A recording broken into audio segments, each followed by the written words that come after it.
कानपुर उत्तर प्रदेश में जन्मी पूनम ढिल्लो अपने जमाने की मशहूर एक्ट्रेस में से एक मानी गई और उन्होंने अपने शानदार फिल्मी सफर के दौरान उस जमाने के कई सारे अभिनेताओं के साथ शानदार बॉन्डिंग भी शेयर की। तभी तो आज भी उनकी खूबसूरती के दीवाने लाखों की संख्या में हैं। पूनम ढिल्लो आज बॉलीवुड फिल्म इंडस्ट्री से बिल्कुल आउट है और अपना सुखी वैवाहिक जीवन व्यतीत कर रही हैं।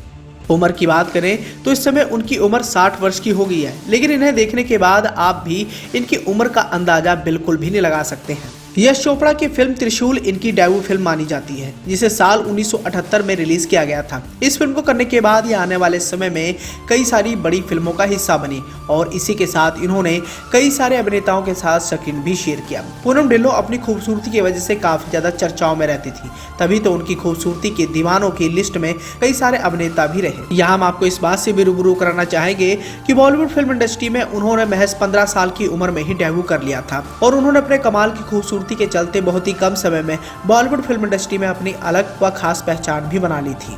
अब वैसे देखा जाए पूनम ढिल्लो की पर्सनल और प्रोफेशनल लाइफ हमेशा से ही सुर्खियों में रही है। एक तरफ जहां यह बॉलीवुड की जानी मानी अभिनेत्री में से एक रही, लेकिन वहीं दूसरी ओर एक ऐसा भी समय आया जब बॉलीवुड के जाने माने अभिनेता शशि कपूर ने पूनम ढिल्लो को सेट पर ही थप्पड़ रसीद कर दिया था। आखिर इसके पीछे की क्या वजह थी? अब जैसे कि हमने आपको पहले ही बता दिया कि साल 1978 में आई फिल्म त्रिशूल में उन्हें अमिताभ बच्चन जैसे दिग्गज कलाकार के साथ काम करने का पहला मौका मिला। दरअसल पूनम की खूबसूरती देखकर यश चोपड़ा ने बिना वक्त गंवाए उन्हें अपनी फिल्म में काम करने का ऑफर दे डाला और इस ऑफर को उन्होंने एक्सेप्ट भी कर लिया। हालांकि बचपन से ही पूनम ढिल्लो पढ़ाई लिखाई में काफी ज्यादा तेज तर्रार थी और पढ़ाई में किसी भी तरह की बाधा उन्हें पसंद नहीं आती थी। फिल्मी दुनिया में कदम रखने से पहले वो डॉक्टर बनना चाहती थी, लेकिन किस्मत को कुछ और ही मंजूर था और उन्हें किस्मत ने ही बॉलीवुड फिल्म इंडस्ट्री की ओर धकेला।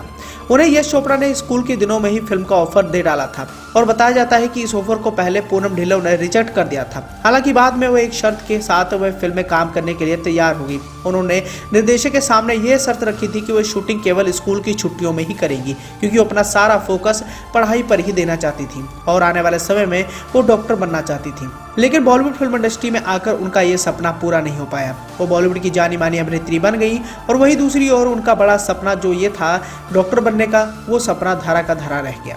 हालांकि फाइनेंशियली तौर पर उनके परिवार वाले काफी ज्यादा मजबूत थे। बताया जाता है कि पूनम ढिल्लो के पिता वायुसेना में एयरक्राफ्ट इंजीनियर थे। उनके परिवार का दूर दूर तक फिल्मों से कोई भी वास्ता नहीं था।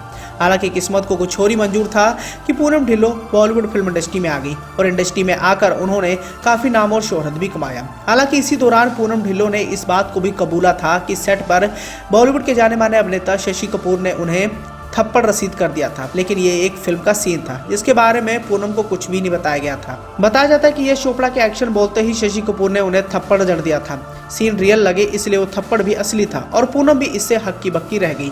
वो हैरान हो गई थी कि उनके साथ ऐसा क्या हो गया और सीन शूट हो जाने के बाद बताया जाता है कि शशि कपूर ने माफी मांगते हुए कहा था कि यश चोपड़ा ने ऐसा करने को कहा था। अपने करियर के दौरान पूनम ढिल्लो का नाम रमेश सिप्पी के साथ भी जुड़ा, लेकिन पिता के निधन के बाद उन्होंने साल 1988 में अशोक थकेरिया से शादी कर ली। हालांकि ये रिश्ता ज्यादा लंबा नहीं चल पाया और साल 1997 में दोनों का तलाक हो गया। बताया जाता है कि उनके पति का एक्स्ट्रा मैरिटल अफेयर चल रहा था, जिसके बाद इस रिश्ते ने अपना दम तोड़ लिया। हालांकि पूनम ढिल्लो की खूबसूरती का अंदाजा आप इस बात से भी लगा सकते हैं कि इंडस्ट्री में कदम रखने से पहले ही पूनम ने साल 1977 में मिस इंडिया यंग का खिताब अपने नाम कर लिया था। इस खिताब को जीतने के बाद उन्होंने कभी पीछे मुड़कर नहीं देखा।